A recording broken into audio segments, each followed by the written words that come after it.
ஹalleluya ஹalleluya ஹalleluya கர்த்தர் நல்லவர். ஆமென். கர்த்தர் நமக்கு எப்பொழுதுமே நல்லவராய் இருக்கிறார். ஆமென். ஒரு நாள் நம்மளை கைவிடுகிறது கிடையாது, ஒரு நாள் நம்ம விட்டு விலகுறது கிடையாது. அவருடைய கிருபை தான் நம்மளை இங்க என்ன பண்ணிருக்கு, உட்கார வச்சிருக்கு. அவருடைய கிருபை நம்மளை தாங்கி நடத்தி வந்திருக்கு. அவருடைய கிருபை நம்மளை சுகம் கொடுத்திருக்கு, பலன் கொடுத்திருக்கு. அவர்னால தான் நம்ம இன்னும் இருக்கோம், இங்க உட்கார்ந்து இருக்கிறோம். ஆமென். சோ ஒரே ஒரு விஷயம், நான் இந்த வர்ஷிப் பத்தி, என்ன வர்ஷிப்னா இந்த ஆராதனை பண்ணுவோம் பாத்தீங்களா, அதை பத்தி என்ன சொல்ல விரும்புறேன் அப்படின்னா, ஆராதனை நேரத்துல எப்படின்னா நீங்க கர்த்தர் ரெண்டு பேர் மட்டும்தான், வேற யாரும் அதுல இடையில கிடையாது. நீங்க பாட எப்படி பாடணுமோ அப்படி பாடலாம். உங்க டான்ஸ் ஆடணும்னு தோணுதா ஆடலாம், கை அசைக்கணும்னு தோணுதா கை அசைக்கலாம், குதிக்கணும்னு தோணுதா குதிக்கலாம், அழுகணும்னு தோணுதா அழுகலாம், அந்நிய பாஷையில பேசணுமா அந்நிய பாஷையில பேசலாம். நான் பேசினா, நான் கையை தூக்குனா பக்கத்துல இருக்கவங்க எனக்கு கிண்டல் பண்ணிடுவாங்க, பக்கத்துல இருக்கவங்க எனக்கு பைத்தியம் நினைச்சிருவாங்க. அப்படின்னா அப்படி நினைக்க கூடாது. ஏன்னா இது நீங்களும் கர்த்தரும், இது உங்க ரெண்டு பேத்துக்கு உண்டான உறவு. ஆராதனை வேலையில தான் நம்ம கர்த்தர் மேல வச்சிருக்கிற அன்பை என்ன பண்ண முடியும், காட்ட முடியும். அவர் நம்ம மேல ஒவ்வொரு நாளும் ஒவ்வொரு நிமிஷமும் ஒவ்வொரு நொடியும் மூச்சு கொடுத்து நம்ம மேல என்ன பார்க்கிறாரு, அன்பை வச்சிருக்கிறாரு. அப்ப ஆராதனை வேலையில நம்ம கர்த்தருக்கு என்ன பண்ண முடியும், அன்பை செலுத்த முடியும். நம்ம கையை தூக்கி அப்பா நீங்க எனக்கு இருக்கீங்க, ஒவ்வொரு வரிகளை உணர்ந்து பாடும் போது, இன்னைக்கு ஃபுல்லாமே ஆவியானவர் பத்தி பாட்டு எடுத்ததுல இருந்து இன்னைக்கு அப்பா ஃபர்ஸ்ட் பேச ஆரம்பிச்சதுல இருந்து ஃபுல்லா ஆவியானவர் பத்தி. அப்ப கர்த்தர் வந்து அழகா நம்மளை நடத்துறாரு. அப்ப வர்ஷிப் பகுதியில ஆராதனை வேலையில நீங்களும் கர்த்தரும், பாட்டு பாடும்போது நீங்களும் கர்த்தரும், அதுக்கு இடையில யாருமே கிடையாது. யாரையும் பார்க்க வேணாம், ஏன்னா ஆண்டவரை பார்த்தா போதும். அதுக்கு தான் நம்ம என்ன வந்திருக்கோம், இங்க வந்திருக்கோம். அவங்க பைத்தியம் நினைச்சா நினைக்கட்டும், உலகத்துக்கு அது பைத்தியமா இருக்கலாம், ஆனா கிறிஸ்துவுக்குள்ள இருக்க நமக்கு அது என்னவா இருக்கு, பலனா இருக்கு. ஆமென். இதனால முடியும். இந்த வருஷம் வாக்குத்தத்தம் என்னங்க, இந்த வருஷம் வாக்குத்தத்தம் என்னங்க, ஞாபகம் இருக்கா? நியூ இயர் 1 மறந்துட்டீங்களா? ஞாபகம் இருக்கா? கர்த்தர் செய்றாரா? கர்த்தர் நிறைய பேருக்கு செஞ்சிருக்கிறாரு, கர்த்தர் நிறைய பேருக்கு செஞ்சுட்டு இருக்கிறாரு, கர்த்தர் நிறைய பேருக்கு செய்ய போறாரு. ஏன்னா இந்த வருஷத்துக்குள்ள வாக்குத்தத்தம் கர்த்தர் சொல்லும் போது அது ஒரு நாள்ல முடியுறது கிடையாது. அது ஒவ்வொரு நாளும் 365 நாளும் உங்களுக்காக கர்த்தர் உங்க கூட பேசின வாக்குத்தத்தம். தம்முடைய வாயினால் சொன்னதை தம்முடைய கரத்தினால் நிறைவேற்றுவார். சொல்லுங்க, தம்முடைய வாயினால் சொன்னதை கரத்தினால் நிறைவேற்றுவார். தம்முடைய வாயினால் சொன்னதை அவருடைய கரத்தினால் நிறைவேற்றுவார். ஆமென். சோ இன்னைக்கு நம்ம ஒரு புதுசா ஒரு காரியத்தை பார்க்க போறோம். மணி இப்ப 9:50 ஆச்சு. எல்லாரும் ரெடியா? கர்த்தருடைய வார்த்தையை கேட்க ரெடியா இருக்கீங்களா? கர்த்தர் கூட பேச போறாரு, நிறைய விஷயங்களை பேச போறாரு, புதிய காரியங்களை கற்றுக் கொடுக்க போறாரு. இங்க வந்து கர்த்தர் ஆசீர்வதிக்க போறாரு அப்படிலாம் சொல்ல வரல. கர்த்தர் உங்களுக்கு சில விஷயம் கற்றுக் கொடுக்க போறாரு, சில விஷயம் சில வெளிப்பாடுகளை கர்த்தர் உங்களுக்கு வெளிப்படுத்த போறாரு, வேதத்துடைய ரகசியங்களை கர்த்தர் வெளிப்படுத்த போறாரு. அதுக்கு இதுல என்ன பண்ணிக்கணும், ஆயத்தமா வச்சுக்கணும். கர்த்தர் உங்க கூட பேச போறது உங்க வாழ்நாள் ஃபுல்லா அது நடக்கும். உங்க வாழ்நாள் ஃபுல்லா அதை நீங்க பண்ணும்போது கர்த்தர் உங்களுக்கு என்ன பண்ணுவாரு, உங்களோட பலனை கண்டிப்பா கொடுப்பாரு. இன்னைக்கு என்ன பண்ண போறோம் அப்படின்னா, என் கூட சேர்ந்து சொல்லுங்க. பிதா, குமாரன், பரிசுத்த ஆவியானவர். பிதா, குமாரன், பரிசுத்த ஆவியானவர். சொல்லலாமா? பிதா, குமாரன், பரிசுத்த ஆவியானவர். பிதாவாகிய தேவன், குமாரனாகிய கிறிஸ்து, பரிசுத்த ஆவியானவர். சத்தமா சொல்லமா? பிதாவாகிய தேவன், குமாரனாகிய கிறிஸ்து, பரிசுத்த ஆவியானவர். யாரை பத்தி பார்க்க போறோம் இன்னைக்கு? ஆவியானவர் பத்தி பார்க்க போறோம். என்ன அப்படின்னா, இது ஒரு 2 வாரம் முன்னாடி கர்த்தர் இந்த வார்த்தையை எனக்கு கொடுத்துட்டாரு. அப்புறம் நீ பாட்டு பிராக்டிஸ்க்கு நாங்கள் எப்பவுமே என்ன பண்ணுவோம், வெள்ளிக்கிழமை வருவோம். அப்போ என்ன பாட்டு பாடுறதுன்னு உட்காந்துட்டு இருக்கும்போது கரெக்டாக சோஃபியாக்கா வந்து, அண்ணா எனக்கு இன்னைக்கு ஒரு 3rd சாங் வந்து ஒரு சூப்பர் சாங் கர்த்தர் கொடுத்துருக்காரு, நம்ம பாடணும் அப்படின்ட்டு. அப்போ சொல்லுங்கக்கா அப்படின்னு சொல்லும்போது, எங்களுக்குள்ளே வாசம் செய்யும் ஆவியானவர் அப்படின்னு சொன்னாங்க. எனக்கு அதை கேட்கணும் ரொம்ப சந்தோஷமா இருந்துச்சு. ஏன்னா கர்த்தர் நடத்துறாரு, அவருக்கு தெரியும் என்ன செய்தி கொடுக்க போறோம் அப்படின்ட்டு. அதுக்கு முன்னாடியே அவங்க மூலமா கர்த்தர் எனக்கு உறுதிப்படுத்துறாரு. ஏன்னா இது எனக்கு தேவைன்னு இல்லை, எனக்கும் தேவை, உங்களுக்கு தேவை. ஆவியானவருடைய கரம் உங்களுக்கு தேவை. அது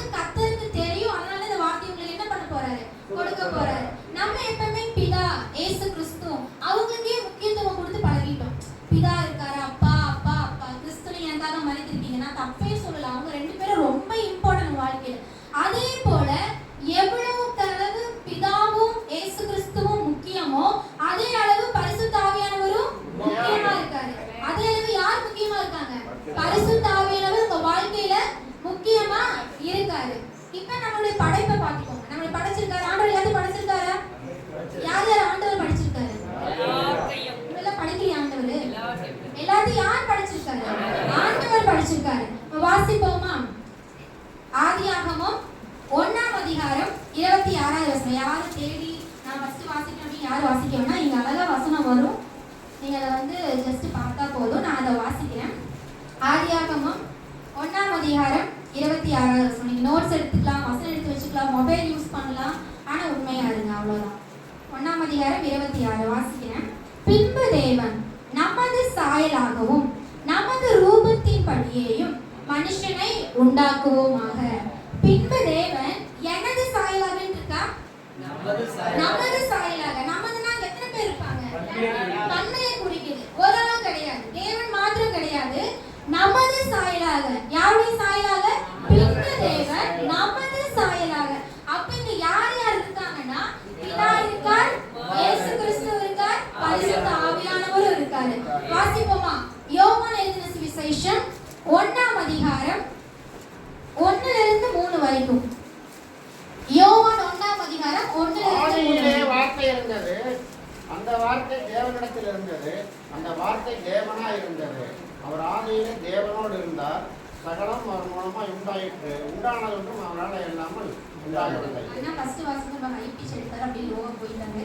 ஆதியிலே வார்த்தை இருந்தது, அந்த வார்த்தை தேவனிடத்தில் இருந்தது, அந்த வார்த்தை தேவனாய் இருந்தது. யார் அந்த வார்த்தை?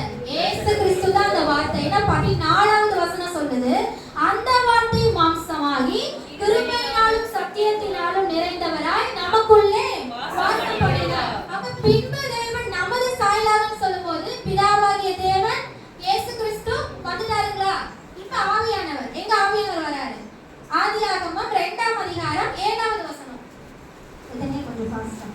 ஆதியாகமம் 2ஆம் அதிகாரம் 7வது வசனம். மனுஷனை பூமியின் மண்ணினாலே உருவாக்கி ஜீவ சுவாசத்தை அவன் நாசியிலே ஊதினார். தேவனாகிய கர்த்தர் மனுஷனை பூமியின் மண்ணினாலே உருவாக்கி ஜீவ சுவாசத்தை அவன் நாசியிலே ஊதினார். ஜீவ சுவாசம் யாருடைய ஆவி? தேவனுடைய ஆவி. அத நம்ம நாசியில ஊதினங்காட்டி தேவ ஆவியானவரும் நம்ம படைப்புல ஒண்ணா இருக்கிறார். சந்தேகம் இருக்கா இதுல? பாத்தலாமா? யோபு 33ஆம் அதிகாரம் 4வது வசனம். யோபு எடுப்போமா? யோபு 33ஆம் அதிகாரம் 4வது வசனம். தேவனுடைய ஆவியானவர் என்னை உண்டாக்கினார். சர்வ வல்லவருடைய சுவாசம் எனக்கு உயிர் கொடுத்தது. தேவனுடைய ஆவியானவர் என்னை உண்டாக்கினார். சர்வ வல்லவருடைய சுவாசம் எனக்கு உயிர் கொடுத்தது. ஃபர்ஸ்ட் யோபு சொல்றாரு, தேவனுடைய ஆவியானவர் என்னை உண்டாக்கினார். நான் ஏன் அப்படி சொல்றேன்னா, அவருடைய சுவாசம் எனக்கு என்ன கொடுத்துச்சு? உயிர் கொடுத்தது. அப்ப நம்ம படைப்புல யார் யார் இருக்காரு? பிதா, குமாரன், பரிசுத்த ஆவியானவர். சொல்லுவோமா? பிதா, குமாரன், பரிசுத்த ஆவியானவர். ஏன் நான் இதெல்லாம் சொன்னேன் அப்படின்னா, பிதா மாத்திரம் முக்கியம் கிடையாது, இயேசு மாத்திரம் முக்கியம் கிடையாது, பரிசுத்த ஆவியானவரும் முக்கியமா இருக்காரு. உங்க படைப்புல அவர் பங்கு பெற்றிருக்கிறார். உங்க வாழ்க்கையில அவர் ஒரு நபரா இருக்கிறார். ஆமென். இன்னைக்கு நம்ம யாரை பத்தி பார்க்க போறோம் அப்படின்னா, பரிசுத்த ஆவியானவரை பத்தி பார்க்க போறோம். அதுக்கு முன்னாடி யார் யார் இயற்கைக்கு அப்பாற்பட்ட அற்புதம் அதிசயம் என் வாழ்க்கையில நடக்கும் அப்படின்னு நம்புறவங்க மட்டும் கை தூக்குங்க. இயற்கைக்கு அப்பாற்பட்ட அதிசயம் கர்த்தர்னால செய்ய முடியும் அப்படியே கை தூக்குங்க. ஆமென். வாசிப்போமா? மத்தேயு எழுதின சுவிசேஷம் 1ஆம் அதிகாரம் 18வது வசனம். மத்தேயு 1ஆம் அதிகாரம் 18வது வசனம். இயேசு கிறிஸ்துவினுடைய ஜனனத்தின் விவரமாவது, அவருடைய தாயாகிய மரியா யோசேப்புக்கு நியமிக்கப்பட்டிருக்கையில் அவர்கள் கூடி வரும் முன்னே அவர் பரிசுத்த ஆவியினாலே கர்ப்பவதியானார் என்று காணப்பட்டது. ஆமென். நான் கொஞ்சம் ஓபனா பிராங்கா பேசுறேன், தப்பா எடுத்துக்காதீங்க. ஓகேங்களா?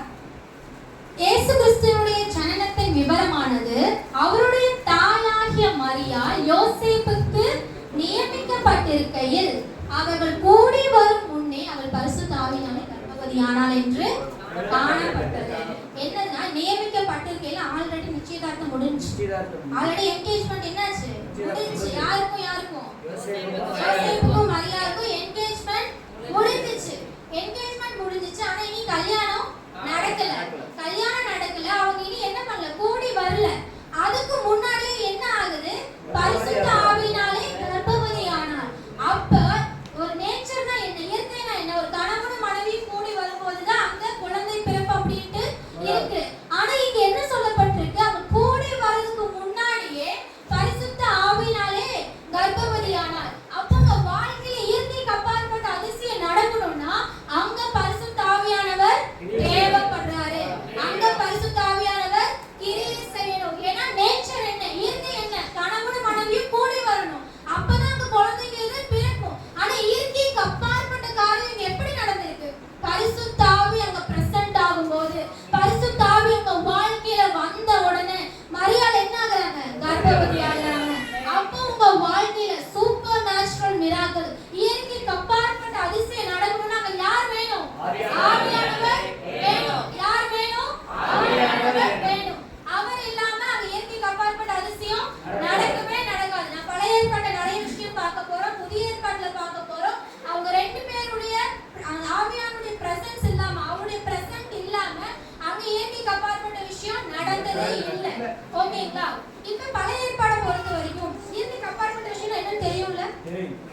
எல்லாரும் தெரியும் இல்லைங்க? ஏன்னா ஒரு டாக்டர்கிட்ட போற சுகமே ஆகாதுங்கிறாங்க.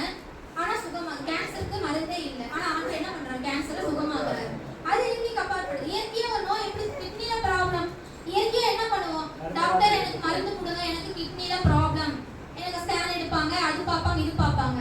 ஆனா அதையெல்லாம் தாண்டி நீ ஹாஸ்பிட்டலே போகாம உனக்கு சுகமாகுதுன்னா அதே இயற்கைக்கு அப்பாற்பட்ட விஷயம். குழந்தையே பிறக்காதுங்கிறாங்க, உனக்கு அதுக்கு வாய்ப்பே இல்லை, 100% இல்லைங்கிறாங்க. ஆனா அதையும் தாண்டி உனக்கு பிறகுதுன்னா அது என்னது? இயற்கைக்கு அப்பாற்பட்ட அதிசயம். கர்த்தர் ஏன் இந்த வார்த்தை கூட பேசுறாங்க? இந்த வாரம் கர்த்தர் நிறைய பேருக்கு இன்னையில இருந்து இயற்கைக்கு அப்பாற்பட்ட அதிசயம் செய்ய போறாரு. அதனாலதான் கர்த்தர் உங்க வாழ்க்கையோட பேசிட்டு இருக்கிறாரு. ஃபினான்ஷியல் நமக்கு தெரியும் எவ்வளோ பணம் எல்லாருக்கும் முக்கியம் இல்லைங்க. பணம் முக்கியமா இல்லையா? பணம் முக்கியம். அப்ப ஃபினான்ஷியலாவும் இயற்கைக்கு அப்பாற்பட்ட அதிசயம் நடக்கும். பண விஷயத்திலயும் நடக்கும். அதுவும் கர்த்தர் நிறைய பேருக்கு கர்த்தர் செய்யணும்னு விரும்புறாரு. அதற்கு உங்களுக்கு பரிசுத்த ஆவியானவர் தேவைப்படுறாரு. ஆமென். ஆமென். இப்ப பாப்போங்களா? பழைய ஏற்பாட்டுல பாப்போம். நம்ம ஃபர்ஸ்ட் யாரை பாப்போம்னா, ஃபர்ஸ்ட் நான் இதை சொல்லிக்கிறேன். புதிய ஏற்பாட்டுல ஆவியானவர் ஒரு நபரா இருக்காரு. புதிய ஏற்பாட்டு ஆவியானவர் ஒரு நபரா இருக்காரு. ஆனா பழைய ஏற்பாட்டுல உவமைகளா சொல்லப்பட்டிருக்கிறாரு. நெருப்பு, அக்கினி, தண்ணி, புறா, சமாதானம், அதுக்கப்புறம் வேற சொல்லுங்க, நானே சொல்லிட்டு இருக்கேன், திராட்சை ரசம், மலை, வேற வேற சொல்லுங்க. எப்பா என்ன 20 years பிலீவர்ஸ்ல இருக்கீங்க, யாரும் இதை சொல்ல மாட்டேங்கிறீங்க? தைலம், அபிஷேகம், எண்ணெய், வேற என்னங்க? காற்று, காற்று, வேற நம்பர் 7 முடியும். நம்பர் 7 வந்து யாரை குறிக்குது? பரிசுத்த ஆவியானவரை குறிக்குது. இது எல்லாமே புதிய ஏற்பாட்டுல ஊமைகள். பழைய ஏற்பாட்டுல ஊமைகள். புதிய ஏற்பாடு வந்துட்டா அவர் ஒரு நபரா இருக்காரு. ஆனா பழைய ஏற்பாட்டுல ஊமைகளா இருக்காரு. இது பிரசங்கமா டீச்சிங்கான்னு தெரியல. கர்த்தர் உங்களுக்கு என்ன வேணுமோ அதை கொடுத்துட்டு இருக்காரு. அவ்வளவுதான் எனக்கு தெரியும். ஓகேங்களா? வாசிப்போமா? மோசேயை பத்தி பார்ப்போம். யாத்திராகமம் 14ஆம் அதிகாரம் 16வது வசனம். யாத்திராகமம் 14ஆம் அதிகாரம் நீ உன் கோலை ஓங்கி உன் கையை சமுத்திரத்தின் மேல் நீட்டி சமுத்திரத்தை பிளந்து விடு. அப்பொழுது இஸ்ரவேல் புத்திரர் சமுத்திரத்தின் நடுவாக வெட்டாந்தரையிலே நடந்து போவார்கள். நீ உன் கோலை ஓங்கி உன் கையை சமுத்திரத்தின் மேல் நீட்டி சமுத்திரத்தை பிளந்து விடு. அப்பொழுது இஸ்ரவேல் புத்திரர் சமுத்திரத்தின் நடுவாக வெட்டாந்தரையிலே நடந்து போவார்கள் அப்படின்னு இங்க சொல்லப்பட்டிருக்கு. இங்க ஆவியானவர் இருக்கிறாரா? கண்டிப்பா இருக்கிறாரா? நம்ம பார்ப்போம். இங்க என்னன்னா, பின்னாடி பார்வோனின் சேனை, அவங்களுக்கு கர்த்தர் வாக்குத்தத்தம் பண்ணப்பட்ட தேசம் எது? கானான் தேசம். அந்த வாக்குத்தத்தம் பண்ணப்பட்ட தேசத்துக்கு போறதுக்கு முன்னாடி அவங்களுக்கு என்ன? செங்கடல் தடையா வருது. பின்னாடி ஒரு பக்கம் பார்வோனின் கூட்டம், எதிராளிகள், முன்னாடி ஒரு பக்கம் வாக்குத்தத்தம் பண்ணப்பட்ட தேசத்துக்கு போக முடியாத தடை. இப்ப ரெண்டுக்கும் நடுவான இருக்கும்போது மோசே ஆண்டவர் நோக்கி கூப்பிடுறான், ஆண்டவரே நான் என்ன செய்யணும்? இப்ப நான் என்ன பண்ணீங்க சொன்னீங்க, ஜனங்களை நான் அழைச்சிட்டு வந்துட்டேன், நீங்க சொன்னீங்க அந்த இடத்துல இருந்து நான் நடந்து வந்துட்டேன். இப்ப முன்னாடி போறதுக்கு எனக்கு என்ன பண்றதுன்னு தெரியல. ஏன்னா செங்கடல் தடையா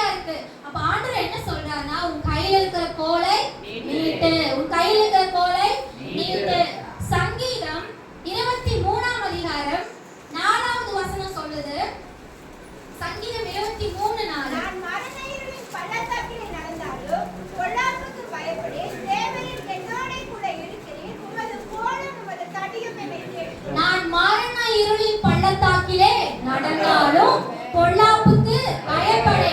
தேவரீர் என்னோடு கூட இருக்கிறீர். உமது கோலும் உமது தடியும் என்னை தேற்றும்.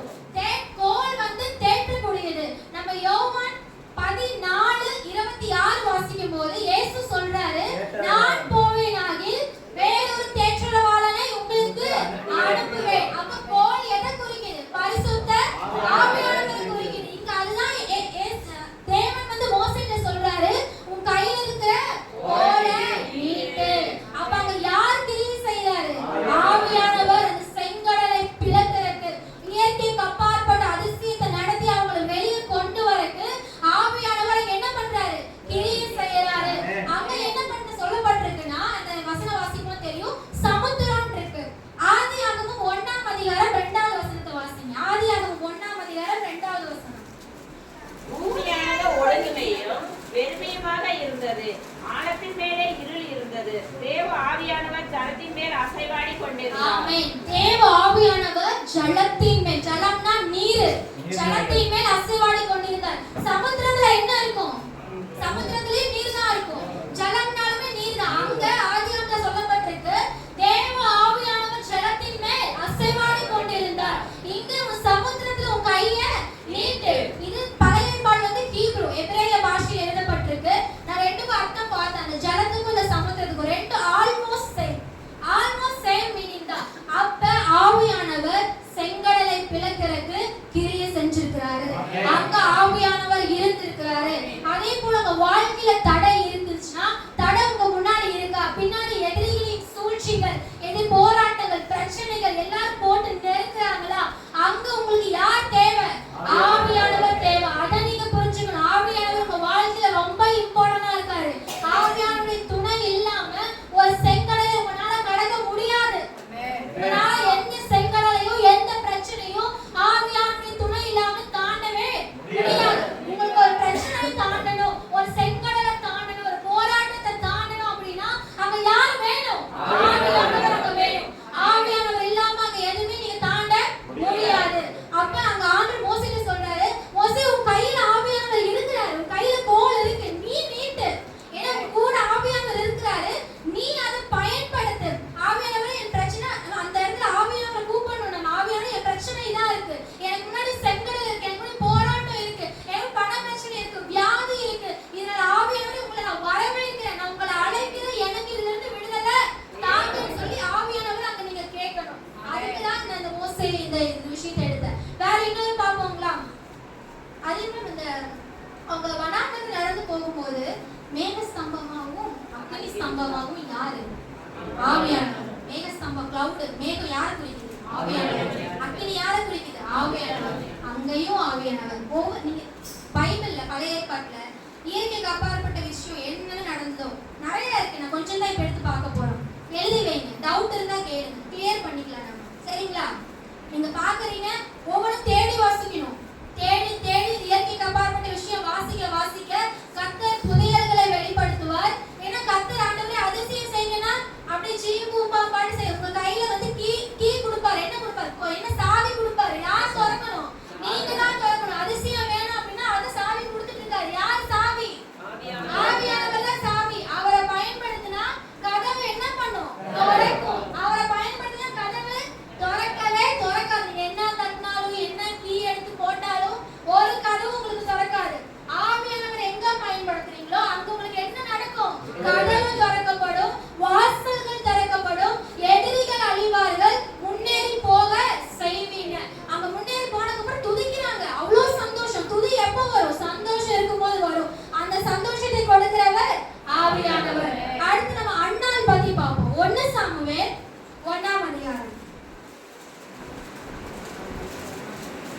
15வது வசனம். 1 சாமுவேல் 1ஆம் அதிகாரம் 15வது.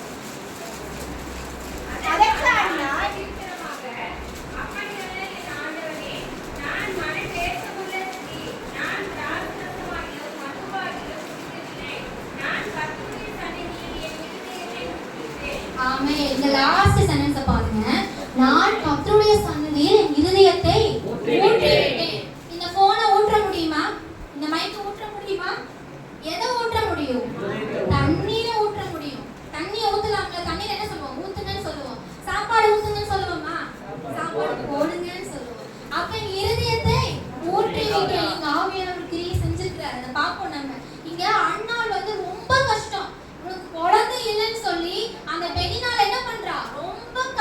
படுத்துறா. இவளுக்கு ரொம்ப கஷ்டம், மனம் கசந்து அழுகுற. அவ வந்து அழுதுட்டு இருக்கும்போது எல்கானா கேக்குறாரு, நீ ஏன் அழுகுற?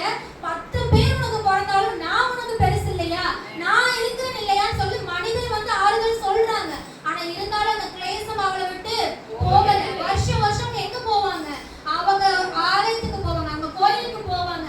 அங்க போகும்போது அவ அந்த ஆலயத்துக்கு போய் அங்க உட்கார்ந்து அவ வாயவே திறக்கலைங்க, வாயவே திறக்கல.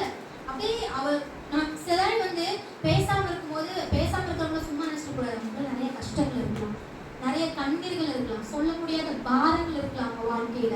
அது அவங்க மனசுல இருக்கும்போது அவங்களால என்ன பேசுறதுன்னு தெரியாது. அப்படிதான் அண்ணாவுடைய சூழ்நிலைங்க.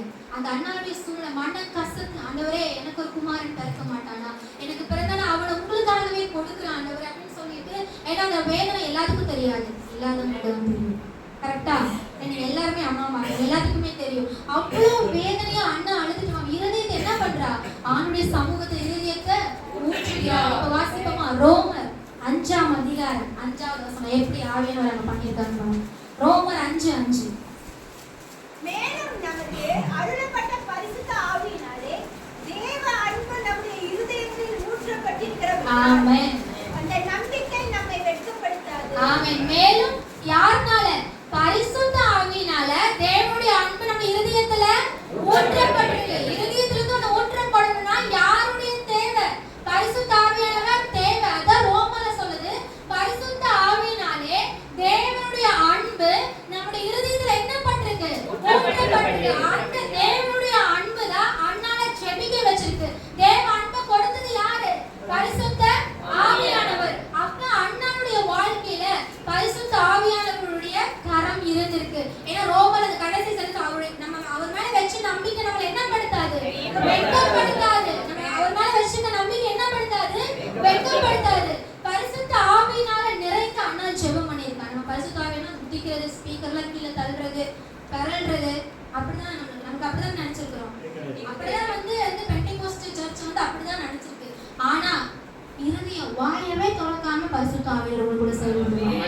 கஷ்டத்துல இருக்கும்போது, கண்ணீரில் இருக்கும்போது, எதுவுமே நடக்காதுன்னு இருக்கும்போது, எதுவுமே என்னால முடியாதுன்னு நினைக்கும் போது அமைதியா என்ன பேசுறது, என்ன செய்யறது, எங்க போறது, யாரு இருக்காங்க, யார் என்ன செய்வாங்க, என்ன யாரு நேசிப்பாங்க, என்ன யாரு தூக்கி விடுவாங்க, எனக்காக கூட யார் இருக்கிறாங்கன்னு நினைச்சு நிற்கும் போது, அமைதியா நிற்கும் போது கூட யார் இருக்கிறாரு? பரிசுத்த ஆவியானவர். அவர் உங்களுக்கு ஜெபம் பண்ண சொல்லி கொடுப்பாருங்களாமா. என்ன சொல்லி கொடுப்பாரு? ஜெபம் பண்ண சொல்லி கொடுப்பாருங்க. அண்ணாக்கு என்ன பண்ணிருக்காரு? ஜெபம் பண்ண சொல்லி கொடுத்திருக்காரு. அந்த 14 1 சாமுவேல் 1:15 வாசிச்சோம். 16-17 வாசிக்கும் போது அது சொல்லப்பட்டிருக்கு. ஏலி சொல்றாரு, அந்த ஆசாரி சர்ச் பாஸ்டர் என்ன சொல்றாரு? அண்ணாலே நீ ஓகே, நீ ஜெபம் பண்ணிட்ட, நீ சமாதானத்தோட ஓ உனக்கு கர்த்தர் என்ன பண்ணுவாரு? நீ உன் விண்ணப்பத்தை கேட்பாரு, சமாதானத்துடனே போன்னு சொல்றாங்க. அப்ப யோவான் எழுதின சுவிசேஷம் வாசிங்க, அப்பதான் உங்களுக்கு தெரியும். யோவான் 14ஆம் அதிகாரம் 26-27 வாசிங்க. யோவான் 14:26-27. என் நாமத்தினாலே அனுப்பப் போகிற பரிசுத்த ஆவியாகிய தேற்றவாளனே எல்லாவற்றையும் உங்களுக்கு போதித்து நான் உங்களுக்கு சொன்ன எல்லாவற்றையும் உங்களுக்கு நினைப்பூட்டுவார். சமாதானத்தை உங்களுக்கு வைத்து போகிறேன், என்னுடைய சமாதானத்தையே உங்களுக்கு கொடுக்கிறேன். உலகம் கொடுக்கிற பிரகாரம் நான் உங்களுக்கு கொடுக்கிறது இல்லை. உங்கள் இருதயம் கலங்காமலும் பயப்படாமலும் இருப்பதாக. இயேசு கிறிஸ்து ஆவியானவர் நம்மளுக்கு அனுப்புறேன்னு சொல்லிட்டு அடுத்த வசனம் என்ன சொல்றாரு? சமாதானத்தை உங்களுக்கு வைத்து போகிறேன். நம்ம ஆவியானவர் வந்தாலே இங்க என்ன வருது? சமாதானம் வருது. சமாதானம்னா நம்ம எந்த பறவையை சொல்லுவோம்? புறா சொல்லுவோம். புறா எதை குறிக்குது? ஆவியானவரை குறிக்குது, சமாதானத்தை குறிக்குது, பீஸ் குறிக்குது. அப்ப ஏலி அங்க கரெக்டா சொல்றாரா? நீ வந்து இருதயத்தை ஊட்டிட்ட, பரிசுத்த ஆவியானவர் உபயோகப்படுத்திட்ட. ஏன்னா உங்களோட அன்பு தேவ அன்பு நிறைந்ததுனாட்டி பரிசுத்த ஆவியானவர் மூலமா இருதயத்தை ஊட்டிட்ட. இப்ப நீ சமாதானத்துடனே போ.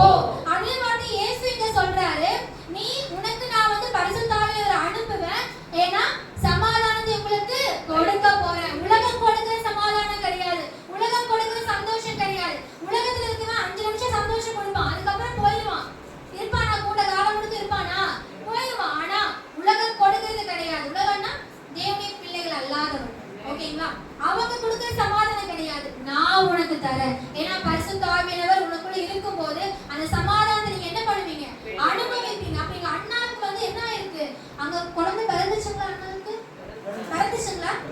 யார் பிறந்தாங்க? சாமுவேல். சாமுவேல் யாரு? தீர்க்கதரிசி. அந்த தீர்க்கதரிசியை பிறக்கிறதுக்கு ஆவியானவர் அவ்வளவு பெரிய துணையா இருந்திருக்கிறாரு. அந்த ஆவியானவருடைய கிரியை நடந்திருக்கு. உங்க வாழ்க்கையில தீர்க்கதரிசிகள் பிறக்க வேண்டும் என்றால், உங்க வாழ்க்கையில பெரிய பெரிய காரியங்கள் நடக்கணும் அப்படின்னா, இயற்கைக்கு அப்பாற்பட்ட காரியம் நடக்கணும்னா யார் வேணும்? ஆவியானவர் வேணும். ஏன்னா அவருக்கு என்ன ஜெபம் பண்ணணும்னு சொல்லி கொடுப்பாரு. அண்ணாவுக்கு ஜெபம் பண்ண சொல்லி கொடுத்தாரு. நம்ம ரோமர் 8ஆம் அதிகாரம் 26, 27 ஏன் இவ்வளவு வசனம் எடுக்க நீங்க அதை நம்பணும். அதுதான் எல்லா வசனமும் கனெக்ட் பண்ணிட்டு இருக்கேன். அந்தபடியே ஆவியானவர் நமது பலவீனங்களில் நமக்கு உதவி செய்கிறார். நாம் ஏற்றபடி வேண்டிக் கொள்ள வேண்டியது என்னவென்றும் அறியாமல் இருக்கிறபடியால் ஆவியானவர் தாமே வாக்கு கடங்காத பெருமூச்சுகளோடு நமக்காக வேண்டுதல் செய்கிறார். யாரு ஜெபம் சொல்லி கொடுக்கறாங்க? ஆவியானவர் நம்முடைய பலவீனங்களில் நமக்கு என்ன பண்றாரு? உதவி செய்கிறார். நாம் ஏற்றபடி கரெக்ட்டா ஜெபம் பண்றதுக்கு அவர் என்ன பண்றாரு? ஹெல்ப் பண்றாரு. அப்ப அண்ணாவுக்கு யார் ஹெல்ப் பண்ணா? ஆவியானவர் ஹெல்ப் பண்ணாரு. உங்களுக்கு ஒரு விஷயம் வேணுமா?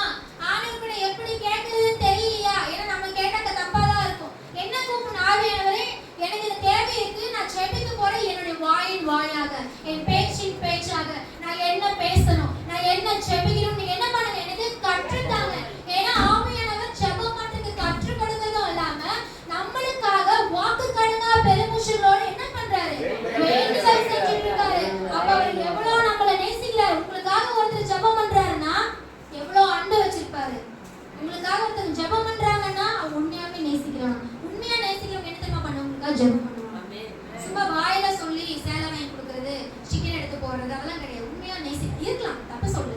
உண்மையா நேசிக்கிறவங்க என்ன பண்ணுவாங்க? உங்களுக்காக ஜெபம் பண்ணுவாங்க. முட்டிப்படி உங்களுக்காக அழுவாங்க, உங்களுக்காக கூட நிற்பாங்க. அந்த மாதிரி ஆவியானவர் அண்ணாளுக்கு ஜெபம் பண்ண சொல்லி கொடுத்து அண்ணாள் இருதயத்தை ஊற்றும் போது ஏன் என்ன சொல்றாரு? சமாதானத்துடன் போன்னு சொன்னாங்க. அங்க அவளுக்கு என்ன ஆகுது? தேவன் அவளை கடாட்சித்தார். தேவன் அவளை கடாட்சித்தார். அப்ப உங்க வாழ்க்கையில இயற்கைக்கு அப்பாற்பட்ட விஷயம் நடக்கணும்னா ஃபர்ஸ்ட் மோசேவை பத்தி கோல் பத்தி பார்த்தோமா? ரெண்டாவது என்ன பார்த்தோம்? அண்ணாளுடைய இருதயத்தை ஊற்றினார். அந்த பரிசுத்த ஆவியானவர் இருந்திருக்காரு.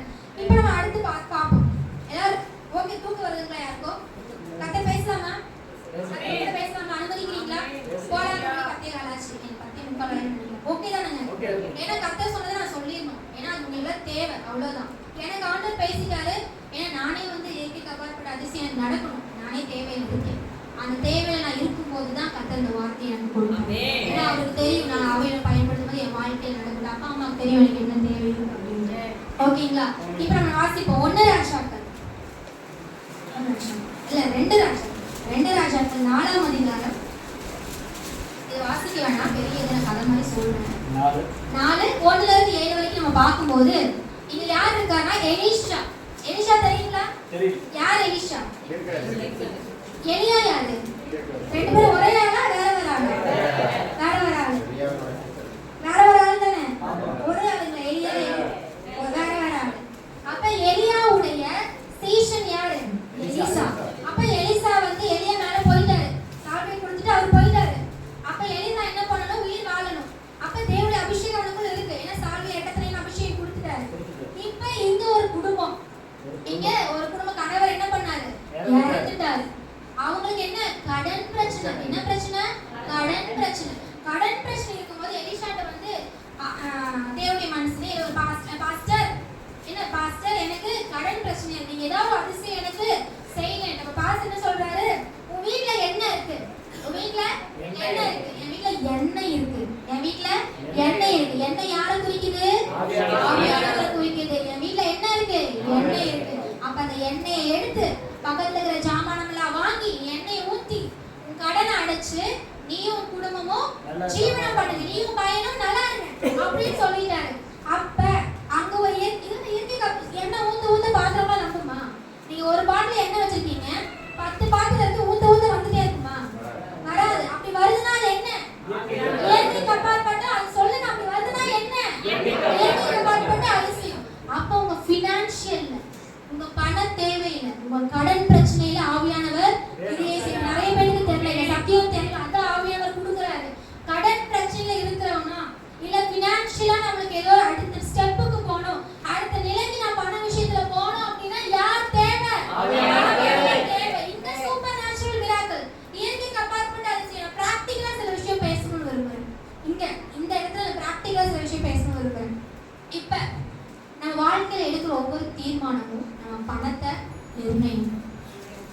நீங்க ஒரு பிசினஸ் ஸ்டார்ட் பண்ணணும்னா எதை நிர்ணயிக்கும்? பணத்தை நிர்ணயிக்கும். நீங்க ஒன்னு தேர்ந்தெடுக்கணும் அப்படின்னா அது என்ன? பணம் நிர்ணயிக்கும். எப்படி நம்ம இப்ப ஃபோன் வாங்கணும்னா பணம் வேணும், பிசினஸ் ஸ்டார்ட் பண்ணணும்னா பணம் வேணும். பிசினஸ் ஒரு தீர்மானம், ஒரு டிசிஷன்ஸ்லாம் ரொம்ப முக்கியம். தீர்மானம் தப்பா எடுத்தா எல்லாமே எவ்வளவு பணக்காரனா இருந்தாலும் தீர்மானம் தப்பா எடுத்தா அங்க எல்லாமே லாஸ் ஆயிடும், ப்ராஃபிட் அங்க இருக்காது.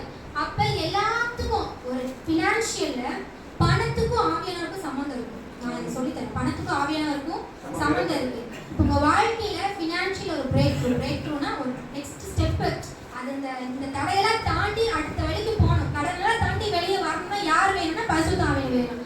இதெல்லாம் முன்னாடி என்ன வேணும்? ஞானம் வேணும். என்ன வேணும்? ஞானம் வேணும். ஞானம் இல்லாம பணம் வராது. சொல்லுங்க, ஞானம் இல்லாம பணம் வராது. சொல்லுங்க, ஞானம் இல்லாம பணம் வராது. இப்ப சாலமோன் வாசிக்கலாமா? எடுங்க 2 நாளாகமம் 1ஆம் அதிகாரம் 7ல இருந்து 12. 2 நாளாகமம் 1ஆம் அதிகாரம் 7ல இருந்து 12. பெரிய கதை. ராத்திரியிலே தேவன் சாலமோனுக்கு தரிசனமாகி, நீ விரும்புகிறதை என்னிடத்தில் கேள் என்றார். சாலமோன் தேவனை நோக்கி, தேவரீர் என் தகப்பனாகிய தாவீதுக்கு பெரிய கிருபை செய்து என்னை அவன் ஸ்தானத்திலே ராஜாவாக்கினீர். இப்போதும் தேவனாகிய கர்த்தாவே, நீர் என் தகப்பனாகிய தாவீதுக்கு அருளின வாக்குத்தத்தம் உறுதிப்படுவதாக. தேவரீர் பூமியின் தூளத்தனையே ஏராளமாய் ஜனத்தின் மேல் என்னை ராஜாவாக்கினீர். இப்போதும் நான் இந்த ஜனத்திற்கு முன்பாக போக்கும் வரத்துமாய் இருக்கத்தக்க ஞானத்தையும் அறிவையும் எனக்கு தந்தருளும். ஏராளமாய் இருக்கிற இந்த உம்முடைய ஜனத்தை நியாயம் விசாரிக்கத்தக்கவன் யார் என்றார். அப்பொழுது தேவன் சாலமோனை நோக்கி, இந்த விருப்பம் உன் இருதயத்தில் இருந்தபடியாலும் நீ ஐஸ்வர்யத்தையும் சம்பத்தையும் கனத்தையும் உன் கலைஞரின் பிராணனையும் நீடித்த ஆயுசையும் கேளாமல் நான் உன்னை அரசாள பண்ணின என் ஜனத்தை நியாயம் விசாரிக்கத்தக்க ஞானத்தையும் விவேகத்தையும் நீ கேட்டபடியினாலும் ஞானமும் விவேகமும் தந்திருக்கிறதும் அல்லாமல் உனக்கு முன் இருந்த ராஜாக்களுக்கும் உனக்கு பின் இருக்கும் ராஜாக்களுமாகிய இல்லாத ஐஸ்வர்யத்தையும் சம்பத்தையும் கனத்தையும் உனக்கு தருவேன் என்றார். இப்படி சாலமோன் என்ன அப்படின்னா, இங்க ஆண்டவருடைய சாலமோன் உனக்கு என்ன வேணும்? ஆண்டவர் கிட்ட கேட்கிறாரு, உங்களுக்குலாம் என்ன வேணும் அப்படின்னு கேட்கும்போது சாலமோன் என்ன கேட்கிறாரு? எனக்கு ஐஸ்வர்யம் வேணும், எனக்கு சம்பத்து வேணும், கனம் வேணும் கேட்டாரா? ஞானம் வேணும் கேட்டாரா? இப்போ உங்களுக்கு அதான் ஆண்டு கேட்கும், உங்களுக்குலாம் என்ன வேணும்? ஞானம் வேணும். நான் அறிவியல் எல்லாம் சொல்லல, தப்பா நினைச்சிட்டேன், அறிவியல் எல்லாம் சொல்லல. ஒரு விஷயத்தை பண்ணணும்னா ஞானம் உண்மையாலுமே வேணும். ஏன்னா மனித ஞானம் அப்படிங்கிறது வந்து சின்னது, ரொம்ப சிறுசு. தேவ ஞானம் அப்படிங்கிறது உலகத்தை ஆளக்கூடிய. அப்ப நம்ம என்ன இங்க சாலமோன் ஆண்டவர் கிட்ட கேட்கிறாரு, உங்களுக்கு எல்லாத்துக்கும் என்ன வேணும்? எல்லாத்துக்கும் என்ன வேணும்? கேட்கல, எல்லாத்துக்கும் என்ன வேணும்? இந்த சாலமோன் என்ன கேட்கிறாரு? ஆண்டவரே, எனக்கு ஞானத்தை கொடுங்க. ஞானத்துக்கு ஆண்டவருக்கு ரொம்ப சந்தோஷமாயிருச்சு. ஆண்டவர் என்ன ரொம்ப சந்தோஷமாயிருச்சு. அவன் என்ன சொல்றாரு? நீங்க ஞானத்தை கேட்டுங்காட்டி ஐஸ்வர்யம் சம்பத்து கனம் உனக்குலாம் இலவச பரிசு. என்ன இலவச பரிசு? அப்ப வந்து காசு என்ன? இலவச பரிசு. உங்க எல்லாத்துக்கும் இலவசமா கொடுப்பாங்க பாத்தீங்களா? காம்ப்ளிமெண்டரி கிஃப்ட் அப்படின்னா என்னன்னா உற்சாகப்படுத்துகிற ஒரு குழந்தை செய்யற ஊக்குவிப்பு பரிசு. என்ன பரிசு? ஊக்குவிப்பு பரிசு. அப்ப இங்க என்ன கேட்கிறார் சாலமோன்? ஆண்டவரே, எனக்கு ஞானத்தை கொடுங்க கேட்கும்போது ஆண்டவர் ரொம்ப சந்தோஷப்பட்டு, நீ ஞானத்தை தானே கேட்ட, அதுவும் கண்டிப்பா உனக்கு தருவேன், கண்டிப்பா தருவேன். ஆனா நீ கேளாத ஐஸ்வர்யத்தையும் கேளாத சம்பத்தையும் கேளாத கனத்தையும் உனக்கு தருவேன். அப்ப நம்ம வாழ்க்கையில பணம் வேணும்னா யாரு வேணும்? ஞானம் வேணும். இப்ப ஞானத்தை கொடுக்கிறவர் யாரு? ஞானத்தை கொடுக்கிறவர் யாரு? பாயிண்ட் வந்தாச்சா? வந்துருச்சா? ஞானத்தை கொடுக்கிறவர் யாரு? யாத்ராகமம் 35:33. யாத்ராகமம் 35:33 வாசிங்க. அவனுக்கு ஞானத்தையும் புத்தியும் அறிவையும் அருளி சகலவித வேலைகளையும் செய்யும்படி தேவ ஆவியினாலே அவனை நிரப்பினார். ஆமென். என்னன்னா எல்லா வேலையும் செய்யறதுக்கு பொண்ணுல வேலை செய்யணும், தங்கத்துல வேலை செய்யணும், வெள்ளியில வேலை செய்யணும். உனக்கு எல்லாம் செய்யணும்னா உன் அறிவுல போய் செஞ்சிடாதடா அப்படின்னு சொல்லி என்ன பண்றாரு? தேவ ஞானத்தை கொடுத்து ஆவியானவர் மூலமா நிரப்புறாரு. அந்த மனுஷன் பேரு பெசலே. சொல்லுங்க, யாரோ கேட்டா வந்து ஆன்சர் பண்ணணும். பைபிள்ல ஃபர்ஸ்ட் யாரு பரிசுத்த ஆவியினால ஆண்டவர் நிரப்புறாருன்னா பெசலே. சொல்லுங்க,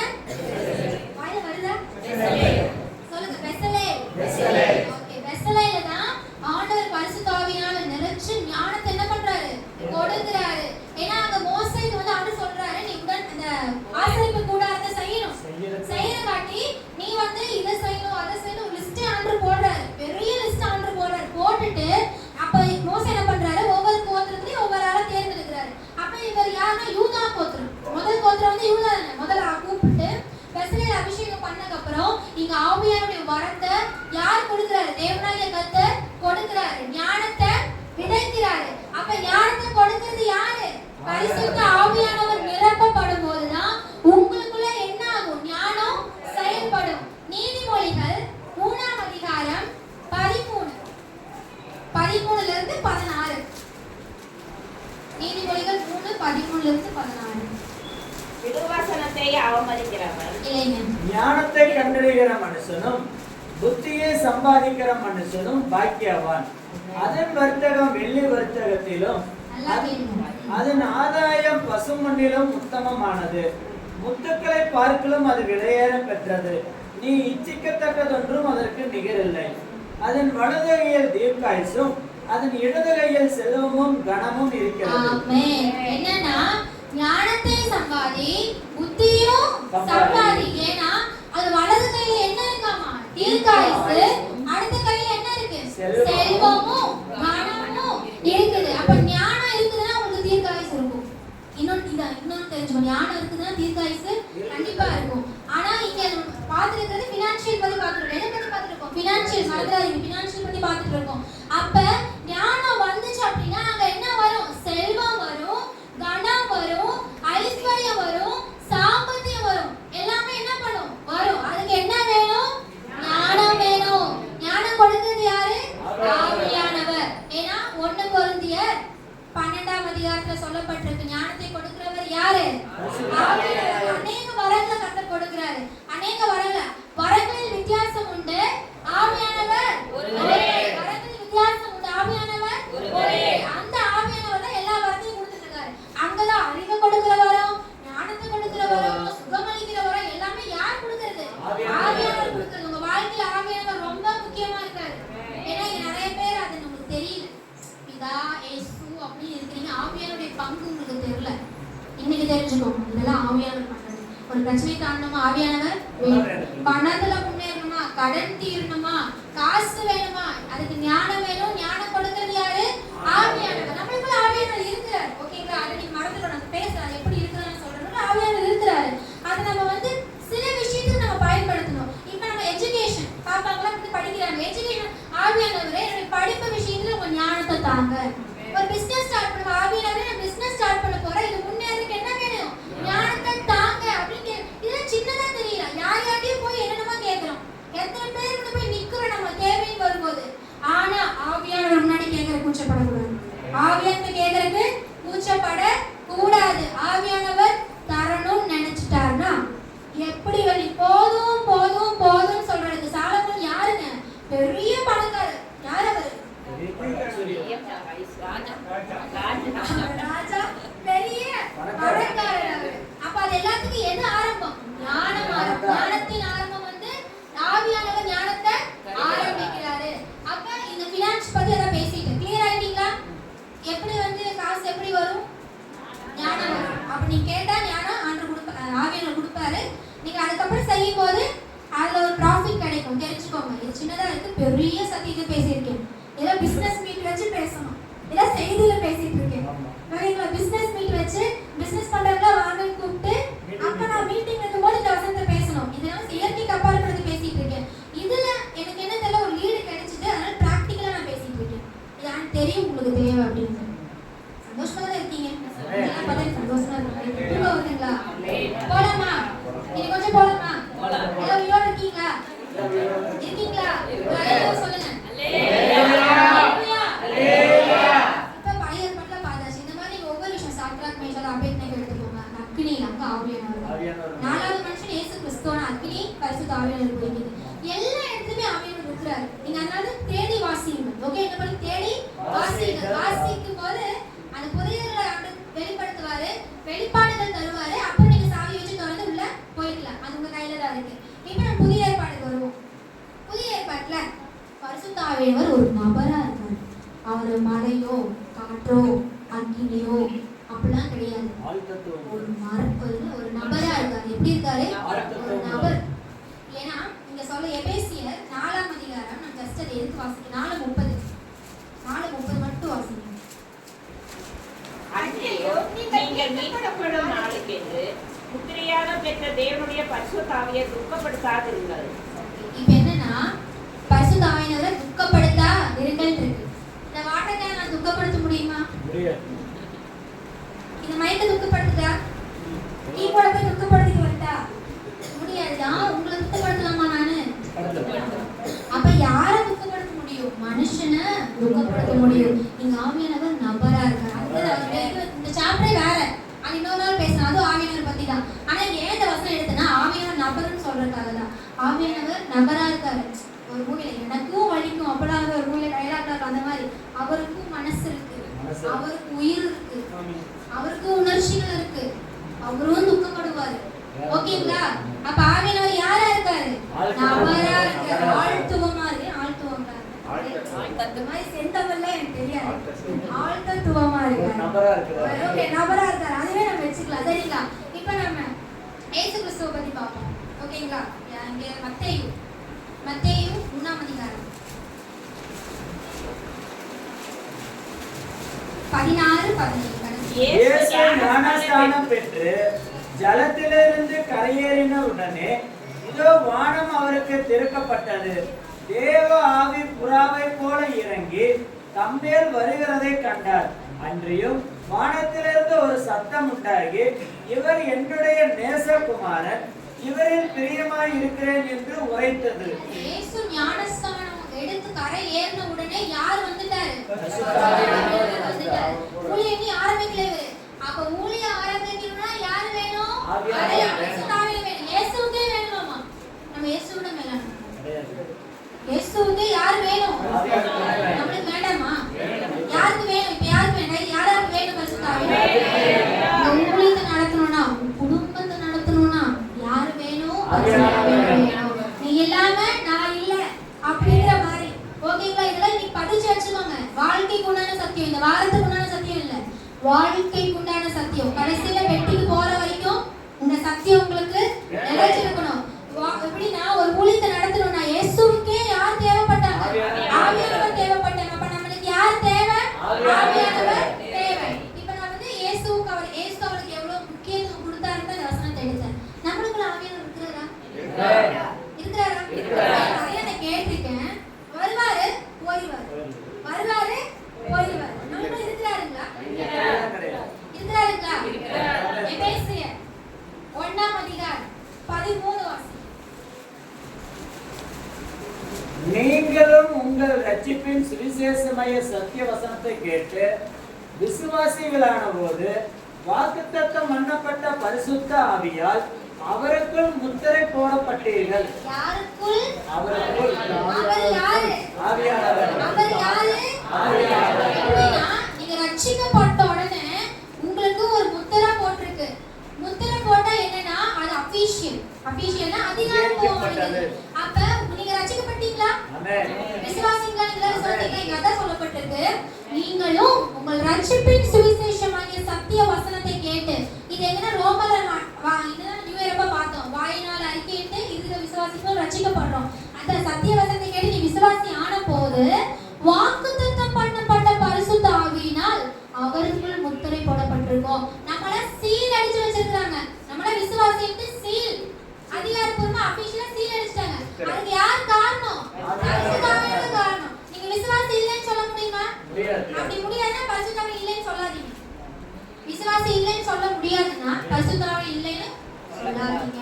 நீங்க விசுவாசினா பரிசுத்த ஆவியானவர் இருக்கார். அவர்தான் அச்சாரம், அவர்தான் அடையாளம். நீ விசுவாசினா, நீங்க விசுவாசிங்க அப்படின்னா யார் அடையாளம்? பரிசுத்த ஆவியானவர் உங்களுக்குள்ள இருக்கிறாரா? அப்ப ஆமென். வாக்குத்தத்தம் பண்ணப்பட்ட பரிசுத்த ஆவியானவர். அப்ப நான் வாசிப்போமா? யோவான், வாசிக்காம போக முடியுமா? யோவான் 14 17 18.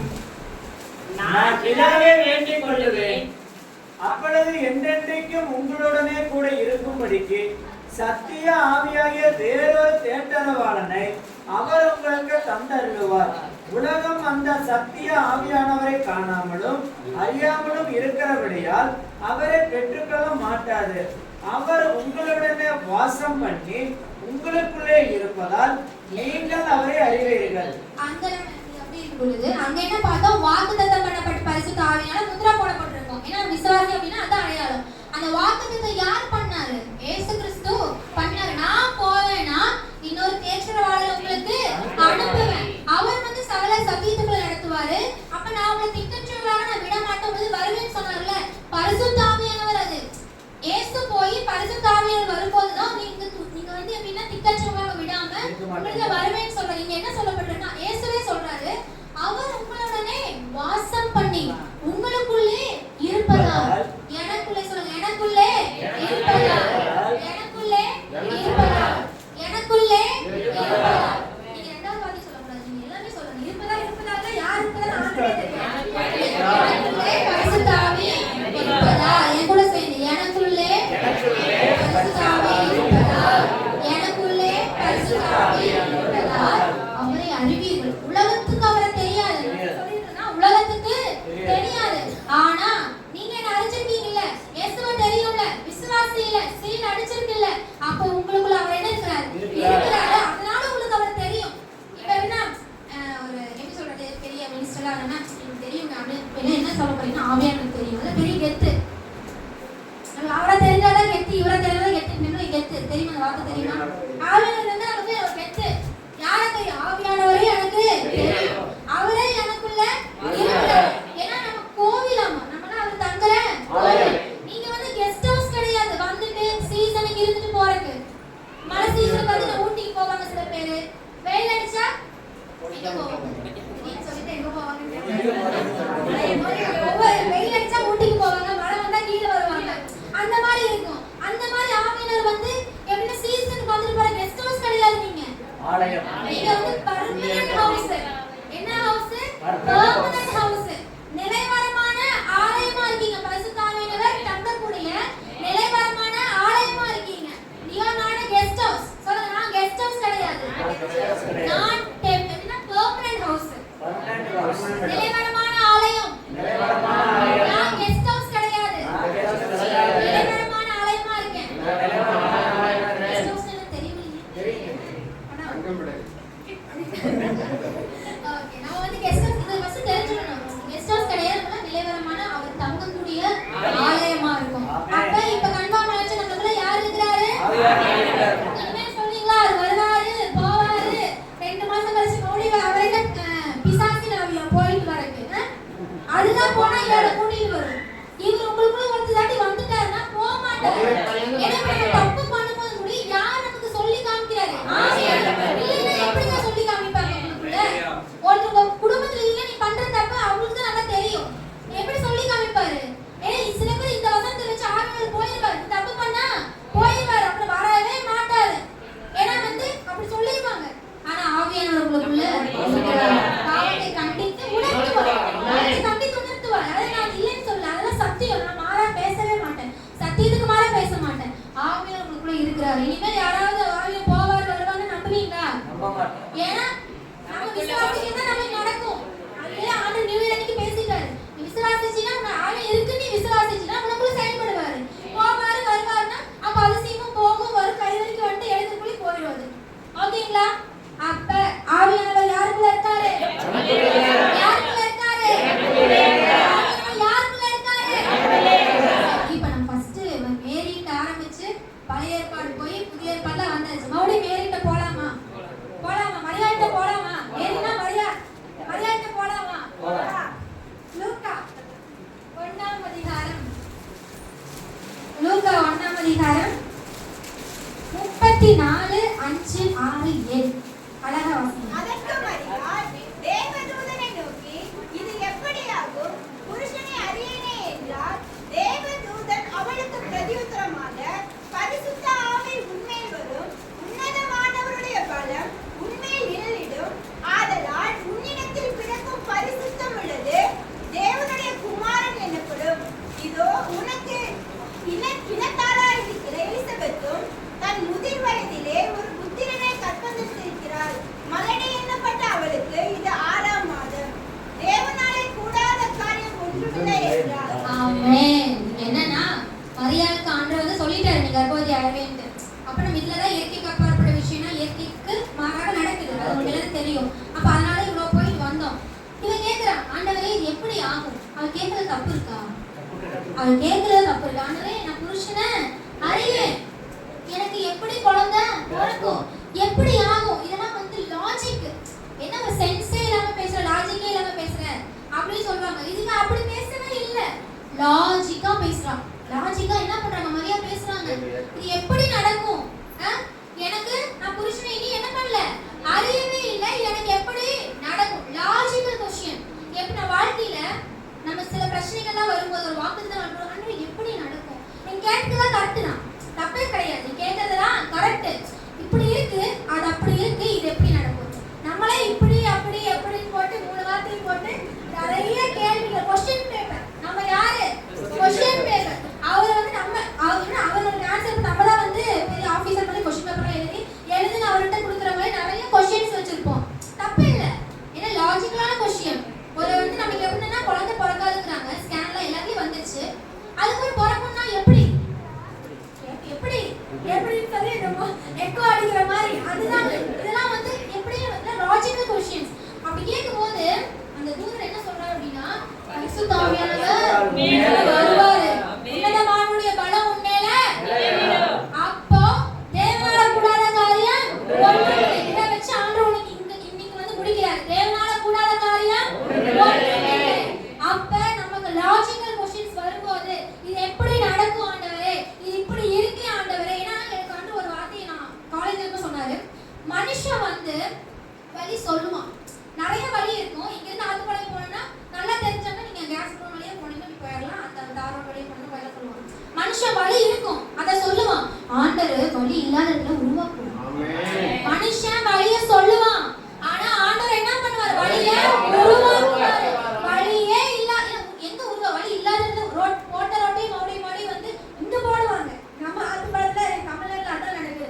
ஒரு வாட்டி வழி உண்டாக்கிட்டாங்கன்னா அவ்வளவுதான், அதான் வழி. ரோட்டை வேணா மேல போட, வழியெல்லாம் மாத்தி விடுவாங்களா, இல்ல. ஆனா ஒரு வழி உருவாக்கணும்னா அந்த வழியே இருக்க கூடாது. நான் வாழ்க்கையில போகிறதுக்கு இடமே இல்ல, வழியே இல்ல, நான் எங்க போவேன் என்ன பண்ணுவேன் தெரியாம சுத்தி திரிஞ்சு ஒரு பைத்தியமான நின்றுப்பான் சில சமயத்துல, என்ன பண்ணணும்னு தெரியாம. அப்ப வழியை உருவாக்குகிறவர் ஆவியானவர். வழியே இல்ல, எப்படி ஆண்டவரே, எப்படி இது நடக்கும், நான் புருஷனை அறியேனே, இது எப்படி ஆகும் நான் கேட்கும்போது பரிசுத்த ஆவி உண்மையில வரும், உன்னதமானுடைய பலம் உண்மை நிலைநிற்கும்.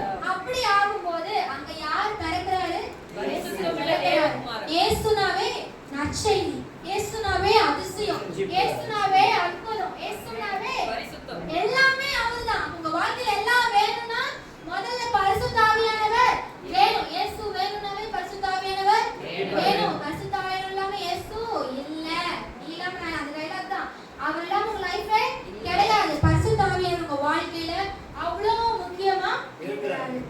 இதுதான் இன்னைக்கு நான் பேச வந்தது. அதுக்கப்புறம் கடைசியா எப்படி முடிச்சாரு, தேவனால கூடாத காரியம் nothing is impossible, முடியாதுன்னு எதுவுமே கிடையாது. நீ 1000 பேருக்கு கூட்டிட்டு வா, நான் முடியும், 1000 பேர் முடியாதுன்னு சொன்னா நான் முடியும்னு சொல்லுவாங்க. அப்ப அவரால முடியாத காரியம் ஒன்றுமே கிடையாது. அதுதான் கர்த்தர் உங்களுக்கு சொல்றாரு. நிறைய பேர் நிறைய கேள்விகளோட, பிரச்சனைகளோட, கண்ணீரோட நிறைய, எனக்கு தெரியாது உங்க மனசுல என்ன இருக்குன்னு. நான் வெளியே செஞ்சு பாப்பா அவளை சிரிப்பீங்க, உள்ள வந்து அவ்வளவு கஷ்டம் இருக்கும். அது வந்து சொல்ல முடியாத பாருங்க, சில விஷயத்தை எப்படி செய்யணும், ஒரு பணத்தை எப்படி ஹேண்டில் பண்ணணும். ஆண்டவரே இந்த பிரச்சனை இருக்கு, நான் என்ன வேணும்னு தெரியாம நிற்கும் போது அப்ப ஆண்டு கேட்கறாங்க, ஞானம் தாங்க. ஒரு தேவைகள், ஒரு பெரிய தேவைகள், குழந்தைகள், இல்லை எப்படி சொல்றது, ஒரு கிட்னி ஒரு ஃபெயிலியர் ஆயிடுச்சு, ஒரு ஹீலிங் வேணும், அற்புதம் வேணும்னா ஆண்டவரே அந்த ஜெபம் பண்ண சொல்லி கொடுங்க. அண்ணாவுக்கு ஜெபம் பண்ண சொல்லி கொடுத்தாரு. மோசேக்கு கையில இருக்கிற கோலை நீட்டுன்னு சொன்னாரு. அப்ப எலிஷாக்கு இருக்கிற எண்ணெய் வந்து அவ வீட்டுல இருந்துச்சு, பரிசுத்த ஆவியானவர் வீட்டுல இருந்திருக்காரு. இதெல்லாம் சத்தியம், வெளிப்பாடுகள். பரிசுத்த ஆவியானவர் இருக்கிறாரு, அவன் யூஸ் பண்ணல. பாஸ்டர் போட்டு ஹெல்ப் பண்ணி அவ கேட்டு ஆண்டவர் அதிசயம் பண்றாரு, சூப்பர் நேச்சுரல். ஆனா பிராக்டிகலா நிறைய பார்த்தோம், ஞானத்தை பத்தி பார்த்தோம். ஏன்னா ஞானமும் சாமர்த்தியமும் ஐஸ்வர்யமும் கனமும் எப்படி இருக்கு, ஒண்ணுக்கு ஒண்ணா சேர்ந்து இருக்கு. உங்களுக்கு வந்து பணத்துல ஒரு பிரேக் த்ரூ, ஃபினான்ஷியல் ஒரு அடுத்த ஸ்டெப்புக்கு போகணும் அப்படின்னா ஞானம் வேணும். ஞானத்தை கொடுத்தவர் பரிசுத்த ஆவி. எஜுகேஷனல்ல அடுத்த ஸ்டெப்புக்கு போகணும். நான் முட்டாளா இருக்கேன், என் கிளாஸ்ல எல்லாரும் நல்லா படிக்கலன்னு நினைச்சாங்க, யார் வேணும், பரிசுத்த ஆவியானவர் வேணும். ஏன்னா ஞானத்தை கேட்கும் போது யாக்கோபுல சொல்லப்பட்டிருக்கு, ஞானத்தை தருவாராமா. நம்ம யாத்ராக்ல பார்த்தா ஞானத்தை யார் தருவார், பரிசுத்த ஆவியானவர் தருவார். அதோட வரமா இருக்கு. அப்ப மரியாதை வந்து ஆண்டவர் முடிக்கிறாரு, உங்க மேல பரிசுத்த ஆவியானவர் இருக்கிறாரு, உங்க மேல பலம் நிழலிடும், தேவனால கூடாத காரியம் ஒன்றுமே இல்லை. அவ்வளவுதான். இன்னைக்கு தான் வந்து கர்த்தர் பேச, தேவனால கூடாத காரியம் ஒன்றுமே இல்லை. கூடாத காரியம் ஒன்றுமில்லை. இந்த 3 வார்த்தை தான் கர்த்தர் உங்களுக்கு வாக்குத்தத்தமா கொடுக்கிறாரு. தேவனால கூடாத காரியம் ஏன் சொல்லுவோமா? தேவனால கூடாத காரியம் தேவனால் கூடாத காரியம் ஒன்றுமில்லை. விசுவாசம் சொங்கியாட்டு இல்லை. தேவனால கூடாத காரியம் ஒன்றுமில்லை. வாழ்க்கையில தேவனால கூடாத காரியம் ஒன்றுமில்லை. உங்க வாழ்க்கையில பரிசுத்தாவே இருக்கிறார். அது கத்தாச்சு, எல்லாம் பார்த்தாச்சு. இப்ப நம்ம எல்லாரும் என்ன பண்ண போறோம்னா, ஆண்டு பேசிட்டாரா? அழகா பேசிட்டாரு. இப்ப நம்ம என்ன பண்ண போறோம்? பேச போறோம். பேசலாமா? அவர்கிட்ட பேசலாமா? கேளுங்க. ஆண்டவரே, இந்த விஷயத்துல எனக்கு ஞானத்தை கொடுங்க. எல்லாரும் முட்டி போடுங்க. என்ன பண்ணணுமோ பண்ணுங்க. ஏன்னா அவர் எல்லாத்தையும் நேசிக்கிறார். நீங்க என்ன பண்ணாலும் நேசிக்கிறார் அவரு. எப்படி கேட்கணும்? ஆவியில இந்த விஷயத்துல எனக்கு வேணும். இதை பயன்படுத்திக்கோங்க. ஆண்டு கொடுக்குற டைம் பின்னாடி யாரும் பேச வேண்டாம். ஆண்டு கொடுக்குற டைம்